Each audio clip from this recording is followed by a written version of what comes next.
Okay, I did it. Okay, good. Very Yep, that's good. on record. All righty, you'll sit down. All right, you're in it, and I'll be in it. Okay. All right, Miss Sarah, let me just make sure. Just want to make sure that this is, yes, nothing has fallen. It just videotapes our knees. I did that once before and had to, I couldn't include it, so. All right, thank you, dear. You're welcome. Just as an introduction, the Enneagram is a system for self-understanding and for understanding of others and for personal development. And so what it describes is your core motivation, and it describes what form your energy takes. So I'm going to be asking you a series of questions, and depending on how you answer will steer us into a certain direction. All right. So, first question. What are 3 adjectives that your friends would use to describe you? Enthusiastic and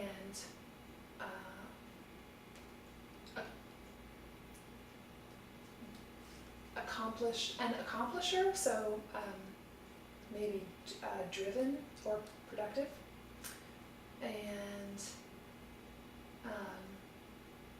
thoughtful. And what are 3 adjectives that you would use to describe yourself?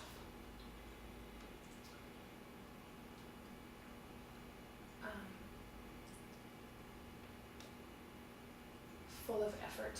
I don't know what the adjective is there.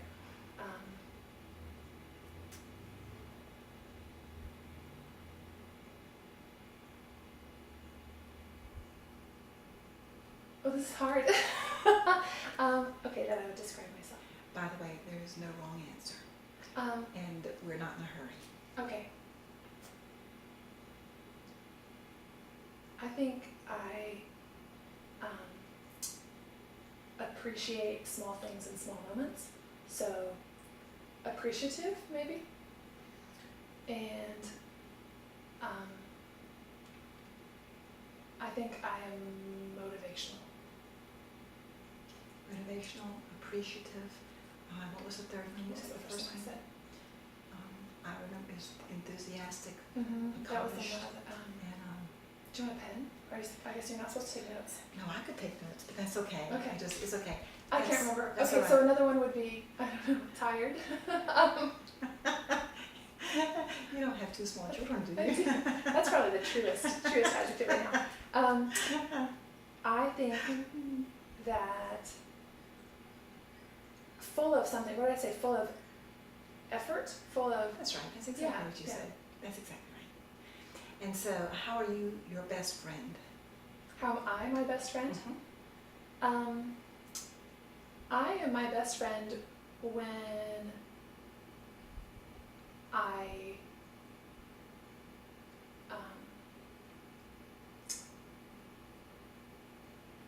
I remember to put things like on my to-do list that take care of me. So if that is giving myself a pedicure, or sometimes I put eat lunch on my to-do list, because after I've fed the kids and get them to nap time, then all of a sudden it's 1:30 and I haven't eaten. So remembering to take time to do things for myself is when I'm being friendly to me. That's how that looks. So it's a conscious remembering. And how are you your worst friend? Your worst enemy? My worst enemy.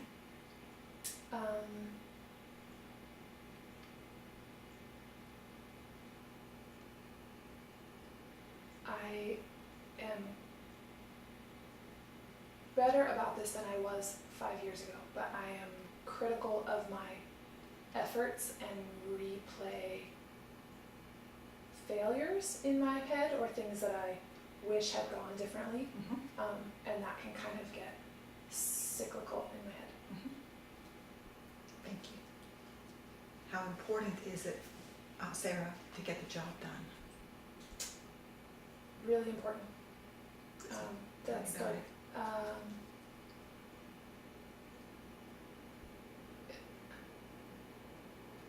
yeah, I can't sit down and like relax after supper until we've, as in me, has cleaned up the kitchen.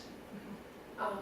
Or to get the job done, like if I have to make phone calls for church or for moms. I have a lot of volunteer positions that involve organizing other people to do things. Mhm. And so my job is to make sure that they are going to be there to do the task, Mhm. and that's important, that they are there to do the task. So when they're not there, it, like, I have to work to not take it personally if somebody like bails on a task that I've given them. Sure. Sure. So what happens if people slow you down mid-task? Can I guess? Well, I feel like I am, 10 years ago that was pretty ugly, and I have learned to be a lot more graceful Mhm. and gracious towards people. That has been a learning curve. If you knew me when I was in college, I'm sure I was unbearable. And then in my first teaching job, I was completely overwhelmed. And now I'm sure Josh would say that I'm like totally a grouchy task master a lot of the time. So I want other people to join the train and get going and do this. Sure.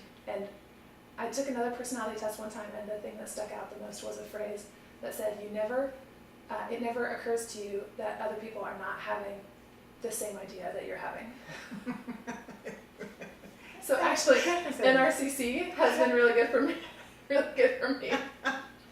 That's right. That's real hard. So how important is achieving? Important. I've learned to give myself to define that differently.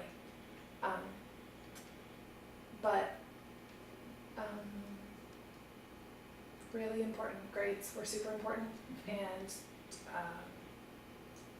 as a teacher, like being prepared for the day. In motherhood, like achievement looks so different that has been just a real learning curve without any defined outcomes.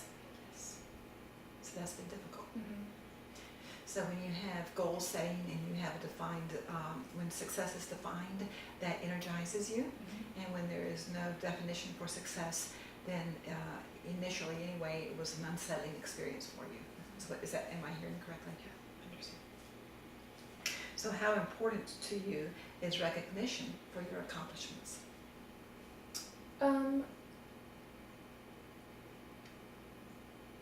Important. It's motivating for sure.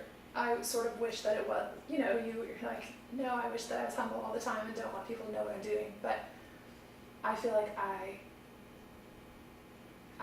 am capable of giving a lot and am happy with a very small amount of recognition, but no recognition would be hard for me. Sure. So I don't feel like it has to be like overblown or fancy, but like words of affirmation or recognition are really powerful to me. So that's kind of Sure. small because it's not like monetary, but Sure. So on a scale of 1 to 10, how competitive are you? not very. 5.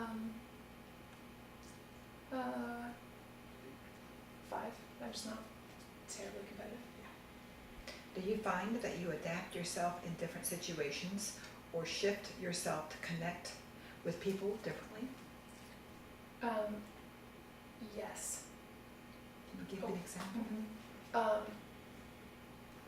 The MOPS group, Mothers of Preschoolers, that I am the co-coordinator of, every year that's a different team in leadership, and every year it's a different group of girls, like at my table in my small group discussion, and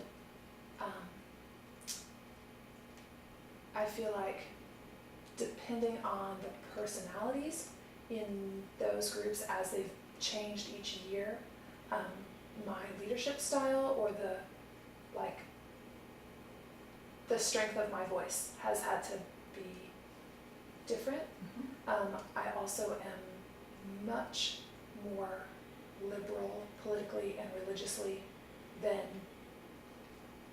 most of those women. Mhm. So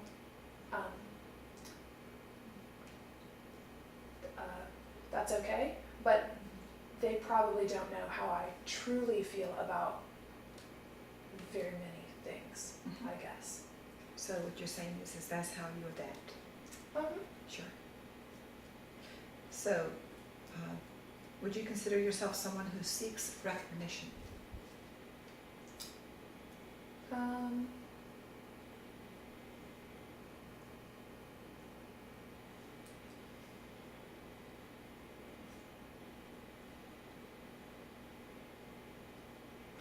I think in our marriage, if I've put a lot of effort into something and Josh hasn't said anything that he has noticed that I did whatever it was, then yes, then I'll say, oh, we spent this X amount of time doing these 20 billion things.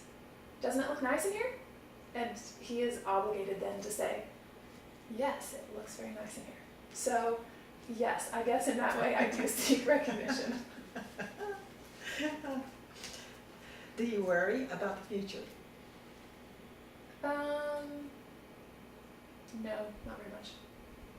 How sensitive are you to danger or potential harm in your environment? Here in this house, very, very little. We used to live in Kansas City before we moved here, and we lived in a rough part of Kansas City. Like, Raleigh doesn't have places like Kansas City does, they just don't. And I didn't go out to my car by myself. Josh would come and stand on the porch if I had to run out at night. I would talk to him on the phone or my mom on the phone while I drove home through my neighborhood at night and while I was parking my car and walking up to our door. And then I'd say, okay, I'm inside and my door is locked. I didn't take walks in our neighborhood by myself.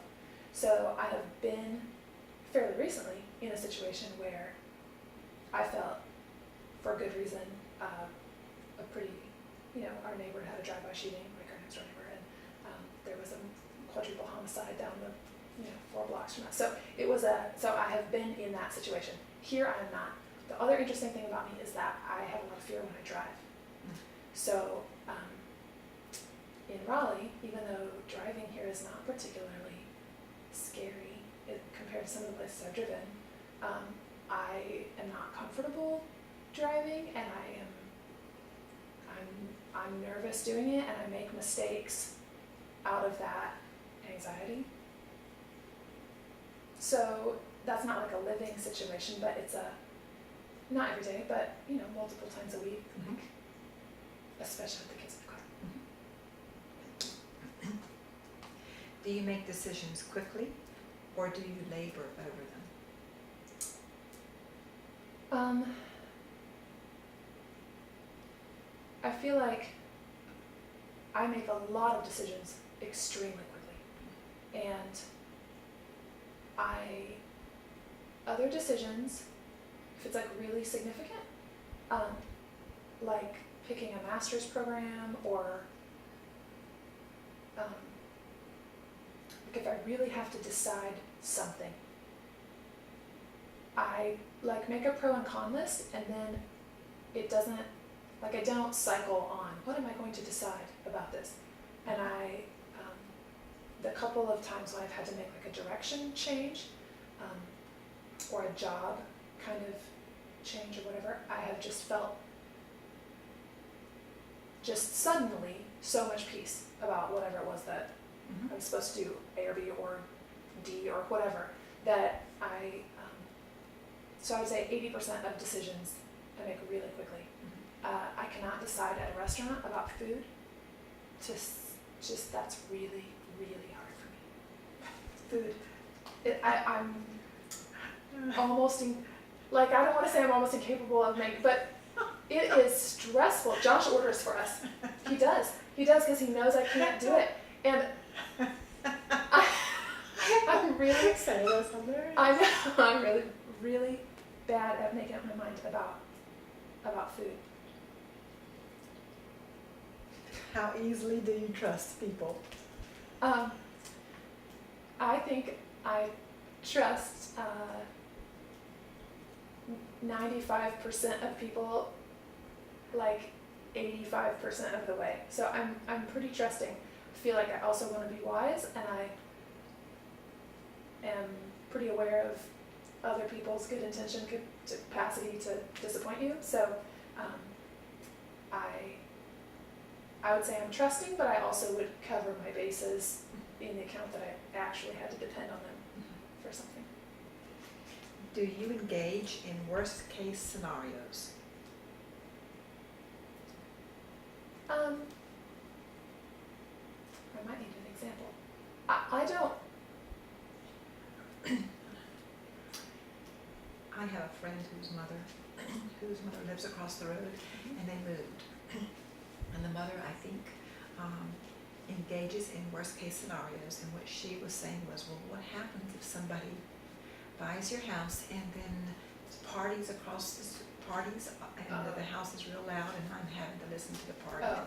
That's, for her, was a worst case scenario. Yes. So she imagines things that are going to happen That are going to be bad. yeah. No, although I was raised in a family that is very comfortable talking about death, and they talk about, it's a farming family, or my grandparents on both sides, but they have a lot of land, and so there's always been this like kind of ongoing conversation about inheritance, which only happens upon death. And so that idea of who is going to, how will this all play out, and financially what can you expect, just in a very like business tone of voice, like I know how much, when my grandpa and grandma pass away, how much land my mom will get, because it's a third of the farm, and then that gets split up between my sister and myself. And so we always talked about like,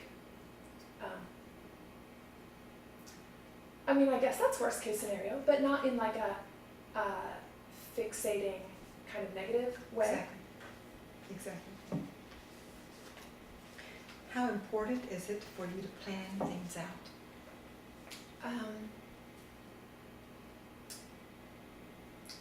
Some things it's extremely important. And I have also gotten much better through marriage in just being more go with the flow. It's odd because like your profession as a teacher, you have to plan things out or you will drown in your classroom in front of 35 laughing high school students. So you have to have a plan. And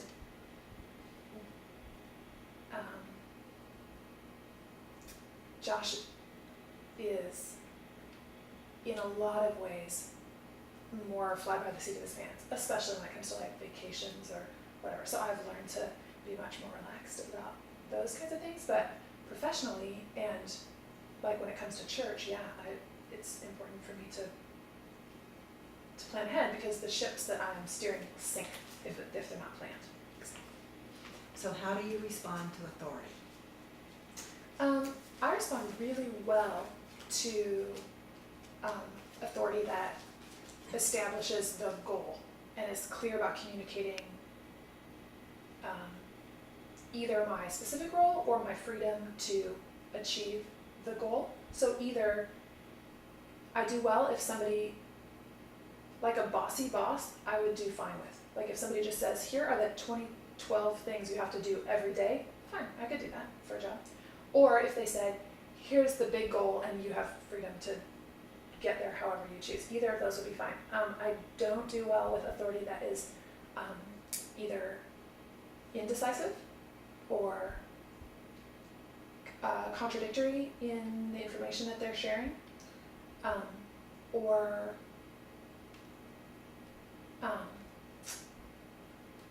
if authority, like I had a boss one time that occasionally would get in a really bad mood and just kind of flex his boss muscles and hand out tasks that were like seat work basically it just was just infuriating. So, busy work? Yeah, just busy work tasks, reports that did not have to be run Yeah. So, yeah, but good authority, I feel like I function really well under. Inconsistent authority is hard for Sure. So how do you respond to conflict between you and another person?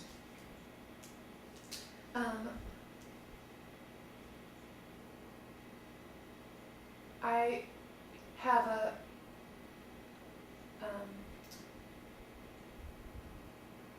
I would always like to achieve peace, and I feel like I'm good at attempting conflict resolution. Mm-hmm. If that's somebody who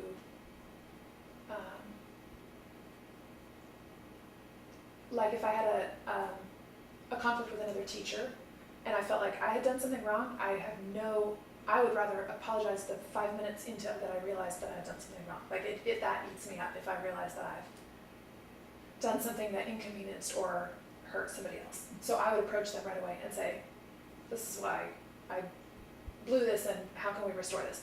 If somebody's mad about something that I said, I feel like I'm good at defending my position while giving them some rope that it was probably offensive to them, and so apologizing if that is necessary. I don't, women are terrible at communicating about conflict with one another. Mm-hmm. And so MOPS has been a real challenging experience. And even working with some of the moms at church about their kids has been some good challenges, just that they're not always happy with decisions that I make. And so I try to be professional and kind in presenting the information as I see it. And so conflict does not, it kind of gets to my gut a little bit, but I feel like I handle it outwardly pretty well. So what happens for you when things are not harmonious? If it's my fault, I want to, like it eats at me, and I want to do what I can to mend that. If it's somebody else's fault, I feel like I can still work with them professionally and try to get them to, I'm not afraid to, I'd like to bring it back into harmony. I don't like it when it's not harmonious, but I don't feel like I'm a pushover though. Right. So you can tolerate it if it's not perfect. Mm-hmm. Do you find yourself easily distracted? Yes. Yeah. Mostly does that because I just have never had a season of life where I wasn't doing 900 things, ever. Every new season, I'm like, oh look, this is gonna be a quieter season, this is gonna be a more reflective season, I won't take on so much. That is not in the 9 chunks of life that I've had. It's gotten worse every time.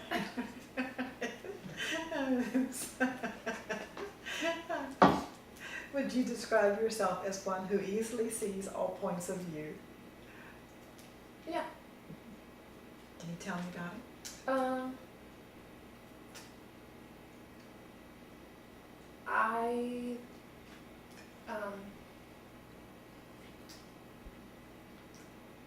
I don't feel like things are black or white enough in my head on so many issues, and I think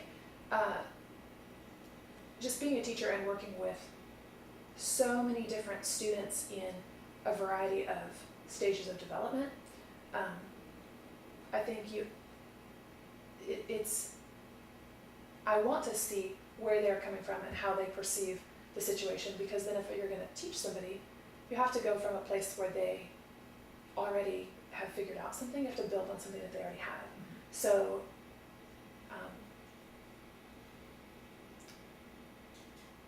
I think that mothering has brought out in me some of my tendencies when I was younger, of just like exasperation with people who are really black and white about how to deal with their own kids on a certain issue. And so dealing with moms that are just, this is the way that it has to be, is kind of tiresome. I don't feel like there's this place that you can speak into that. But I can recognize that it's important to them, and that's okay. They're wrong, but it's okay. So how accessible are you to your anger? Oh, that's an interesting question. I don't like feeling angry. It makes me cry. Probably just the frustration. I don't feel like I feel angry very often. And I don't feel that feeling angry for me is not very useful. I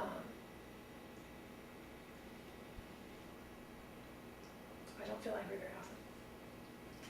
So how easy is it for you to be clear about your own agenda and then follow through?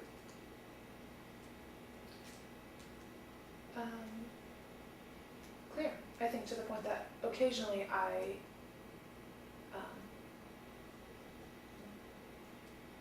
won't be a good listener to somebody else's agenda. Especially if I feel that they have not thought through their agenda as much as I have thought through my agenda. So, like with MOPS, our lead coordinator is really great, and I really respect her, and she spends a ton of time thinking about what is best for the group. So when she presents, personality-wise, she's like completely different than I am. But as I've gotten to know her, I just have a ton of respect for her because she sees the picture differently, and she'll pick sometimes a different tactic or a different plan than I would have done a lot of times. But I really trust that she's put a ton of thought into it. It's when people are trying to push loud agendas that they aren't seeing how this would affect whatever. So I can't remember what the question was. About my agenda. You did fine. So do you hold your own easily? Yeah, in lots of cases. I feel like with Josh, I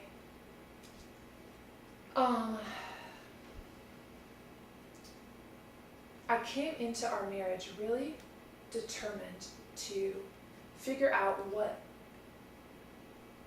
I could be at peace with the idea of submissive wife. Because that was something that I had grown up with as an idea that was presented as beautiful and valuable, and that's how it was supposed to be. And so, working that out. And so how does that actually, because I have seen a lot of examples of people who say they're trying to do that, and it looks really ugly and stifling. And I did not want to feel stifled in our marriage. But I feel like on things that don't matter to me a ton, I really try to let Josh make a lot of decisions. So I feel like I am standing my ground in that, because I'm standing here really peacefully watching my husband do what he wants to do with our family. And that affects me positively, because he's making, for the most part, really good choices for us. And sometimes he makes choices that I wish that he hadn't, but it's, I don't have to not be at peace about that. And I don't have to worry from a place of submissiveness, I don't feel threatened that if I needed to stand my ground that I would not be heard. Sure. So if I need to enlarge my ground, I feel like I can do that pretty easily. So what is it like for you, Miss Sarah, when you make a mistake? It really depends on the consequences. If I don't like doing it, and I feel like I try to figure out what caused me to do that. Like, what was there? Did I not have enough information? Did I make a value error in judgment? Like, was I being careless? Like, what could I do to prevent this? So, like at Easter time, I was really sick, and like seriously, Josh was a single parent for like 2.5 days, and in the midst of that, that was when all the bills were supposed to be paid. So then it's like the next month, and I didn't remember that I hadn't paid the bills that weekend that I normally would have. And so then it came around to the next whole bill cycle, and every single one of them had a late fee. I'm like, what happened? Like, I didn't have a memory of not paying the bills. But like, I hadn't left the bedroom. You know, I mean, seriously, I didn't shower. So it's like, can I give myself grace and then try really hard to call all these places and fix it? And fortunately, I got most of them dropped, and it was not a huge deal, but just totally kicking yourself, you know? So that did not make me feel good. And then the other day, I loaded up the dishwasher, and it was like 11 o'clock at night, and Josh was already in bed, and I was trying to get things, like, I was tired. And I put the wrong, I didn't put dishwasher detergent, I put liquid dish soap into my dishwasher chamber, and it totally bubbled out and was all over the floor in the morning, and it's warped our hardwood floor. So yeah, that just makes me cry. Like, that just makes me sick. Every time I walk over there, and I'm in bare feet most of the time in the house, and I can feel it under my feet. And I'm like, that is my error, and that's going to be terribly expensive to fix. I don't know that we'll ever fix it. It's covered under homeowners, but we don't want to have to pay that deductible. And so, just, like,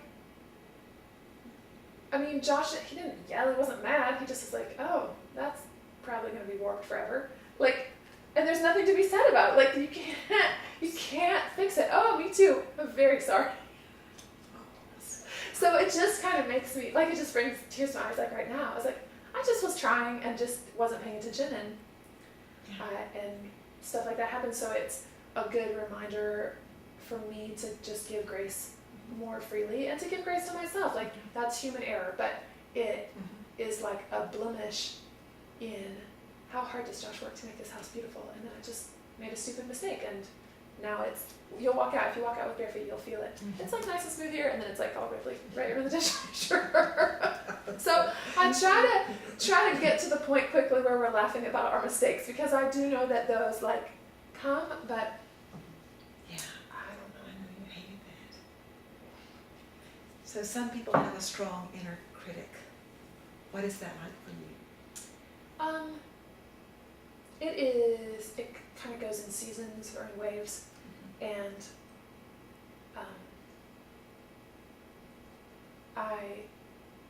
I'm learning a lot actually at church. That's been helpful.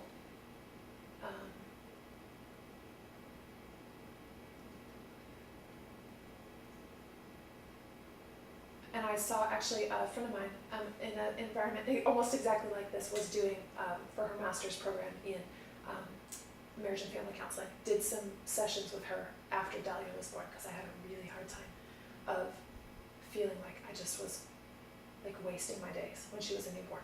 It was just really, really hard for me because I was here by myself and I didn't have a ton of friends, and she was little enough that we just had to stay home. But I was too tired to do anything else other than care for her and wash her clothes and change her diapers and make food sometimes. And so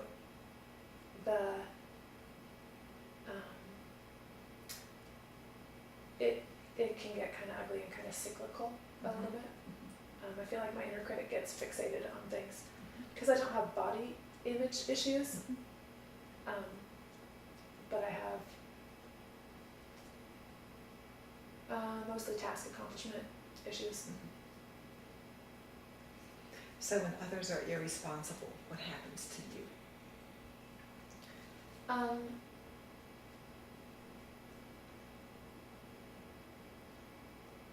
I feel like I'm good at giving grace, but I'm pretty expectant that there's either repentance or lesson learned. So, like, that's fine. I can be fine with it, but I need to see growth in you. I'll give you grace if you'll learn something from this. Yeah, absolutely. Absolutely. Repeated irresponsibility would make me cut that person out of my life. That's good. So if I can't depend on you, I don't know how to relate to you. Yes.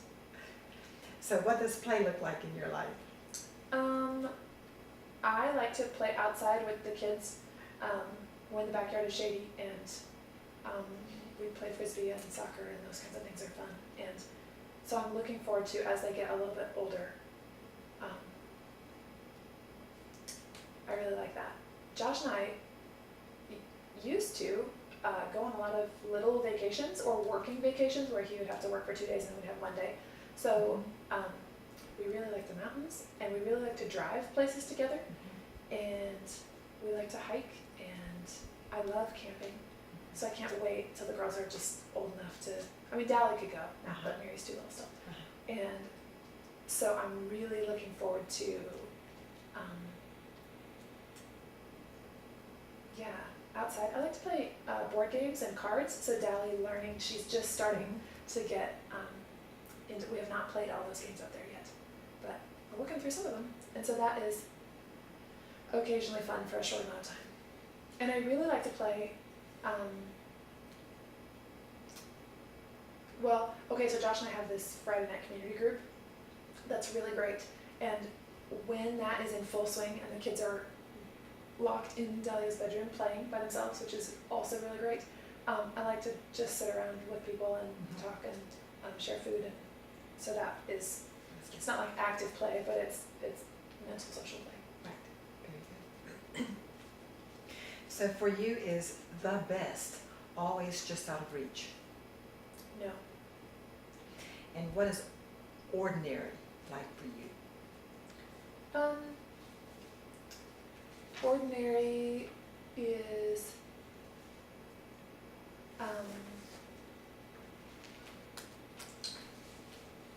takes a lot of effort to maintain or to like recover. Josh and I like for things to be ordinary. Like in our relationship, if we are having conflict, we like it to get back to ordinary. Yes. So when we do conflict resolution, at least at this point, spend very little time on this is why I was behaving selfishly. And we just start to act nicer to each other. And at the beginning of our marriage, we did a lot more talking about why do we have this conflict and how do we avoid having it in the future. And now we're just like, we're annoyed that we're having tension. So if we can just go back to treating each other well, then that is ordinary. And we do it, I don't know, we used to say 80% of the time. Now I think it's more like 60, but. Good. So, how good are you at knowing your own needs?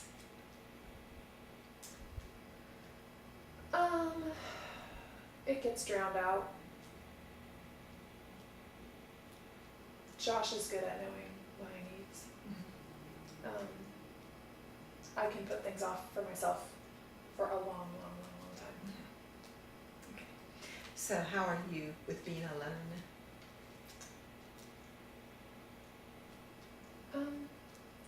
I don't prefer it. I don't have the luxury, like I liked having, before I got married, I liked having roommates better than I liked living by myself. And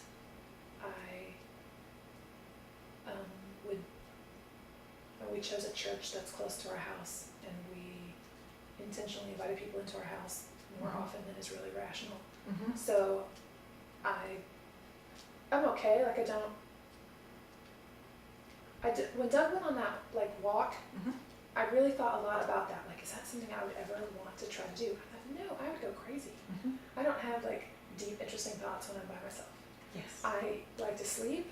I like to watch junky television. I like to get things done. I like to craft.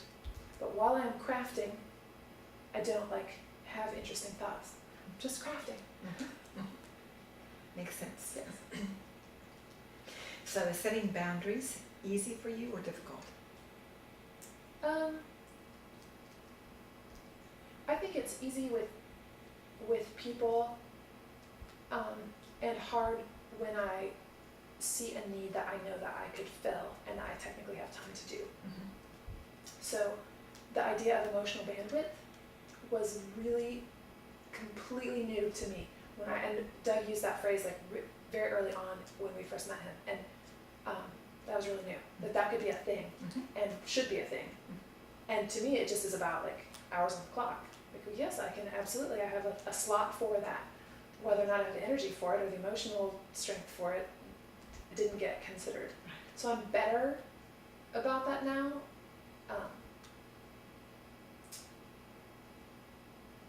Being with my kids all day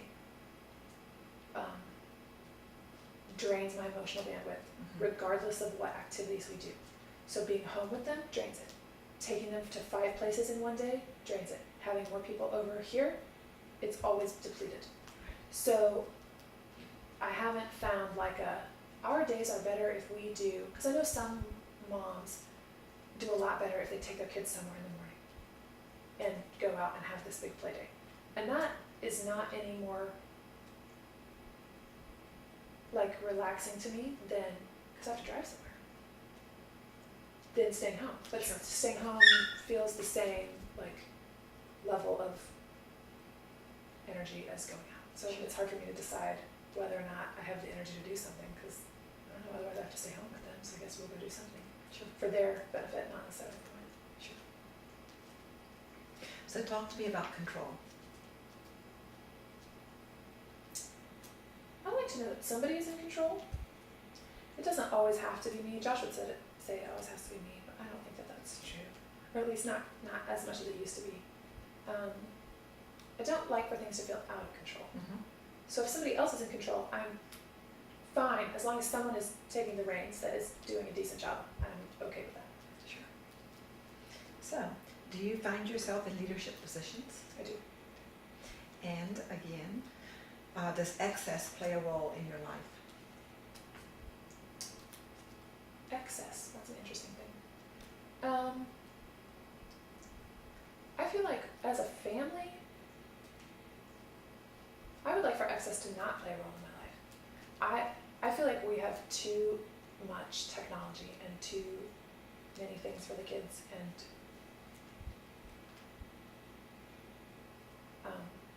so materialistically, I would choose 75% of what we have right now, stuff-wise. Excess food, I try to eat good food. I like to eat. I really like food. It's one of like Josh and I like enjoyed joys is eating together. But I try to not like overdo it. But I think if you have really good food, then you don't have to indulge on it. Excess. No, I was raised pretty poor, and